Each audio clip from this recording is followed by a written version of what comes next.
I'm delighted to be here with Jim Rogers, famed investor, best-selling author of various books, including Investment Biker, Adventure Capitalist, and his latest Street Smarts. After 7 highly profitable years with the Quantum Fund, he decided to retire and travel the world twice, once by motorcycle and once by car, even making it to the Guinness Book of World Records. Jim now lives in Singapore, where he teaches his 2 daughters Mandarin Chinese because he's convinced that the 21st century will be for China. Welcome, Jim. I'm delighted to be here, Olav. I will have to say I've been stunned by the university, UFM. It's amazing. It's almost incomprehensible that it happened and that it's been so successful. So I'm very pleased to be here. We're glad you could make it, Jim. Thank you very much. Let's first go back to the beginning, Jim. You studied at Oxford, then went to Yale. Then I went to Yale and then to Oxford. Yale, then Oxford. Yes. And then you went to work for an investment bank in New York. And then in 1973, you started the Quantum Fund. Some sources say the Quantum Fund returned 4,200% in 10 years' time. And could you give some thoughts about that period? How do you look back on that period? Well, it was actually 1970 and 1980. We were up 4,200%. The market was up 47% in that period of time. How do I look back on it? Well, I had an exhilarating time, as you can imagine. If you're up 4,200%, when the market's up 47%, it's got to be exhilarating because you're doing something right. Now, if we'd done it wrong, you wouldn't be talking to me right now. So it was a lot of fun. I worked all day, every day, because I was having so much. It wasn't work to me, it was fun. It was a lot of fun and exhilaration. It's good to give some context because in the 70s, I think we had one of the greatest bull markets in commodities, right? We did have a bull market in commodities. We mainly were investing in stocks, but we did currencies, we did bonds, we did stock, we did everything. And worldwide stocks, or were you mainly investing everywhere, in the US? Everywhere. We were one of the original funds it was an international fund. We didn't know any better. We just were doing everything and having fun. And any investments in specifics that turned out to be really good, and other investments maybe that turned out there were lots. bad There were at the lots. time? We invested in energy stocks long before other people, and they skyrocketed. We shorted the pound, which collapsed. There were several defense stocks, many things we did. That's interesting. That was in the 70s. Since then, has your investment style changed or philosophy? Well, the only style that's changed, in those days we used a lot of leverage. We borrowed a huge amount of money. I don't borrow money now for the most part to make my investments. I'm too lazy. If you borrow a lot of money, you better be right. Unfortunately, and you can make a lot more if you borrow money, if you're right. If you're wrong, you can go bankrupt in an afternoon. So I'm too lazy to borrow money now. And what kind of leverage did you use at the Quantum Fund? Was it the legal maximum? The legal maximum. The absolute legal maximum. You had to be right all the time. You had to be right every day. And how would you describe your investment philosophy? Although it hasn't changed much over time. Buy low and sell high. If you find things that are cheap, where there's positive change taking place, chances are you'll make a lot of money. And Jim, we're looking back now at the 70s, but speaking of today, have you ever been as pessimistic as today? 1987, I was terribly pessimistic about the market, not so much the economy. Probably not. In the dot-com bubble, I was very pessimistic. I knew that had to collapse. I was short technology a couple of times, but today is, in 2008, I was pessimistic. I told everybody frequently that Fannie Mae would go bankrupt, et cetera, et cetera. And the investment banks would go bankrupt. So no, I've been pessimistic a few times in my life. But is it worse than the 70s? This time will be worse. This time will be much worse because there's so much more debt now. In the previous times, America had debt and the world had debt, but now it's much higher. But now even China has debt. And the last time around, China didn't have much debt. So China could spend a lot of money when things went bad. But even China has debt now. Well, we will dig in that subject a little bit more later. But I want to go to your book, Hot Commodities. I think you published it in 1999, if I'm correct. Or maybe even 98. No, you're not correct. It was probably, we started an index fund in 98. That book was probably published in 2005 or 6. 2005 and 6. Probably. And the fund in 99 before you went traveling right before around the world. The reason I started that index fund, it was an index fund, was because I was bullish on commodities, but I was about to spend 3 years driving around the world. So I knew I couldn't sit and watch my investments. So I started an index fund, which made it simple for me to invest my own money in commodities. And since then, of course, you just to summarize the book a little bit, you say in the book that commodities are once of a lifetime opportunity at the late 90s. There's cycles in investing in commodities, and the cycle was about to turn again. Not once in a lifetime. I hope I will live long enough to see many commodity cycles, but I did have the view that the cycle was changing. So you were completely on the spot. Commodity prices rose, maybe until 2011 when most commodity prices peaked. Where are we today? Where are we heading commodities for? have gone down a lot since then for a variety of reasons. One, because they went up so much. I would suspect that we're making a bottom, a complicated bottom for most commodities, and that they will be going higher for a while. So they'll go higher, but complicated bottom means probably there's a There'll correction. be spikes down. I assure you there will be spikes. There always are when something has a big drop. There are always times like that. So yes, there will be some more spikes. So gold has gone up, for instance, to $1,300 right now per ounce. Will it go down again then? I am not buying gold at the moment. I expect to be able to buy gold later at a lower price. But who knows? Olav, I want you to know I'm the world's worst market timer. I am horrible at short-term trading, so don't listen to me. Can you expand a little bit on that? I've heard you saying this quite a lot, that you're the worst market timer in the world, but how do you stay alive meanwhile?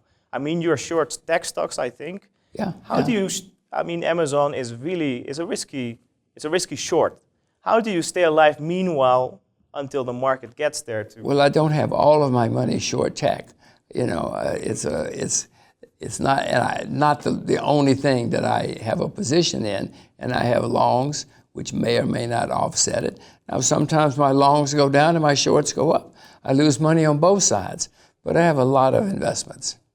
And I think you said somewhere else that maybe a recession will hit, maybe this year, maybe next year. I assure you there will be a recession. Some places are already in recession, Olav. Japan is already in recession. It's here. People who don't think there's going to be a recession should look out the window, because many countries are already, and many sectors are already having recession. And that will mean a drop, like in 2008, a drop in commodity prices? Or is commodities have already gone. It'll be more of a drop in stocks and currencies. That's interesting. I want to go to the... And bonds. And bonds as well. I want to go to the debt part, because it's really important. In Europe, we have negative interest rates across the board. Jim, I know you're very skeptical about central banks, central banking in general. Did you see this coming? See what? The negative interest rates? I did not see negative interest rates coming. It never occurred to me. I certainly saw no interest rates coming, but it never occurred to me they would do something so foolish. And why are rates negative? Because they don't know what they're doing. These central banks are run by academics and bureaucrats who don't have a clue. They don't know what they're doing. Some of them will admit they don't know what they're doing. They're just trying everything that they can think of, and it gets worse and worse and worse. And do you think central bankers can do this indefinitely, those low or negative interest rates? They will try, because they don't know what else to do, but indefinitely, no. It's going to be a time, Olav, when the market's going to say, we're not going to play this game anymore. We don't care. We're not going to do what you think we're going to do. And what will happen then, according to you? Interest rates will go higher. Interest rates will go much higher. We will all lose a lot of money. We will all be furious. We will all be unhappy. Not all. Some people will do well, but for the most part, most people. It's an interesting trade, perhaps. Maybe we can zoom in on European bonds, for instance, or Japanese bonds. Is it a good opportunity to short those bonds, or what? In my view, yes. I'm not short either of those bonds. I'm short junk bonds in the U.S., but yeah, anything you can figure out to do in the interest rate markets, on the short side, you're probably going to make money. And what will signal exactly that interest rates will rise? What clues are you looking for? What signals? They've already started. Interest rates have already started rising in many sectors. It's just going to continue. Jim, who's the world's worst central banker? Is it Janet Yellen, Mario Draghi? Oh Is it boy, the world's worst. Haruki the Japanese? It's a tie. It's a tie between Draghi and the Japanese and Janet Yellen. They're always bad. It's a tie. And what's the way out? I mean, in Japan, let's take Japan for instance. They're heavily indebted. There is no way out. Is there a way out? There is no way out. Interest rates are going to go higher. The Japanese government is going to suffer dramatically, astonishingly, but so is everybody else. You know, the American government, the European governments, we're all going to suffer badly. There's no way out. Let's say tomorrow they make you president of Japan. Would you refuse the job, or what would President you do to of fix Japan it? or the president of the Japanese central bank? No, of the country. If I were president of Japan, I would abolish the central bank. And then I would resign because I wouldn't want to be around to see the bad times. I want to focus a little bit on the commodity. I think you have commodities. I think you have some emerging market stocks in Russia, maybe in China. You have some cash. You have dollars at least, and maybe some other currencies. But what are the relation? How much cash do you, for instance, currently hold? Is it somewhere near 10% or 50%? I don't know because I don't measure these things, Olav. I don't have a committee. You know, it's just my money, and I don't sit around saying, how much do I have in all these places? I do have a fair amount of cash, but I have no idea. I have money invested in a lot of places and a lot of things. Of course. I remember reading about you in Barron's. I think Jim Grant made a comment once about you, that there were, I don't recall the exact year, but you were there, and there was a panel, of course, with stock market predictions. Everyone said that there were no signs of recession or stock market crash. You were the only one who predicted the stock market crash at the time. And Jim Grant said this, and you were right. The stock market crashed, recession hit. So what is your secret?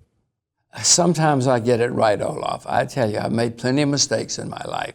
But do you use any type of indicators or no, I just sit and read the newspaper, just look out the window to see what's going on and try to pay attention. Sure. We talk a little about Guatemala, how much you like it here, how much you like the university at least. Well, I like Guatemala a great deal. This is my third trip to Guatemala. I wish Guatemala had a better history, a better story. It doesn't, and maybe that will change. Maybe things. This university, UFM, is one of the things that might change Guatemala, that might bring some sanity to Guatemalan politicians.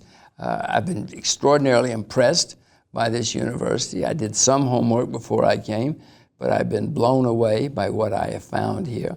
And Guatemala is wonderful. I hope you get it together. You just arrived at the airport. What are the first signs you're looking for as an investor? You invested in a dozen of markets around the world. What is the first thing you're Well, the first thing you look at when you arrive anywhere is what's the border crossing like, whether it's in the jungle or at the international airport. And I'm delighted to say that coming into Guatemala was very easy, which is a good sign. At least they're somewhat receptive to something. That's good news. And what other countries do you like most right now for investing? Oh, Russia, China. I still own Chinese shares, although I see problems coming. Russia, China, countries where I'm looking to invest are Kazakhstan, Iran, Nigeria. These are places where good things are happening. Colombia. I have some small investments in Colombia. I would like to invest in North Korea. That's difficult for me because I'm an American. There are some good things happening out there. Let's focus on Russia a little bit. Russia, you were bearish on Russia for, I think you've said 60 years. No, I'm old, but I'm not that old. I was bearish on Russia for 47 years. 47 years. 47 bearish years, on Russia. Yes. What made you change your mind? There must have been one thing. Well, first, Russia has gigantic assets, resources, doesn't have a lot of debt, has a convertible currency, which is strange for countries like that. But I saw changes in the Kremlin. I was bearish on Russia for 47 years for many reasons, but then I saw changes, positive changes, taking place in the government, in the Kremlin. So, you know, when things change, you're supposed to change too. And what specific change did you see? Well, before that they got used, you enthusiastic? before Russia for 100 years would just take your money away or shoot you, or both shoot you and take your money away. But they started, and they put all kind of regulations on. But then something happened, and the Kremlin realized you cannot do that to investors, certainly not international investors, if you want to attract investment and money for the future. They understood. They started investing with international investors so that the risk was shared. They started doing all sorts of things. I have seen steps backsliding, but still, for the most part, it seems better. Even though the current situation around Ukraine, for instance, and Europe? Well, first of all, the Ukraine, that's the U.S. that did that. I mean, you've probably been reading American propaganda, but the U.S. was the one who instigated an illegal coup in Ukraine. Unfortunately for America, and I'm an American, the Russians outsmarted us and turned around, and the Russians wound up on top in that thing. But many people, including some Europeans, still think it's America's fault. The sanctions still there, although they're trying to get rid of the sanctions. But no, that came from Washington, D.C. That did not come from Moscow. Okay, let me close with a last question, Jim. Looking back in the past, what was the best moment for you in investing? The best moment in best investing? day. Well, probably the stock market crash in 1987. As you may remember, the American stock market went down 20% in one day. Went down a lot, 25 or 30% in a week, these are staggering moves on the downside or the upside. It was the biggest down day in the history of the American stock market, and I was short. I had shorted the American stock market. I thought I knew this was coming. It never occurred to me that it would be the biggest down day in the history of America and that I would be short the market. It happened to be on my birthday, too, so it was the best birthday present I ever had. You were short the market or short certain stocks? Both. Specific stocks, both. In those days, it was not as easy to be short the market as it is now. These days, you can short ETFs and all. It's easy to short the averages. In those days, I was mainly short stocks. And today? And it was wonderful. I couldn't believe it. I sat and couldn't believe it was happening. I remember it unfolded right in front of my eyes, and it was a very good day. And today you're doing the same. You're shorting the ETF and some I'm not short the American. stocks. I am short the American market, but not as big now as I was short in 1987. And if something like that happens again in America, which it might well, hopefully I'll get it right. Great. Thank you for coming, Jim. Happy to have you here. Thank you for joining us well. See you next time.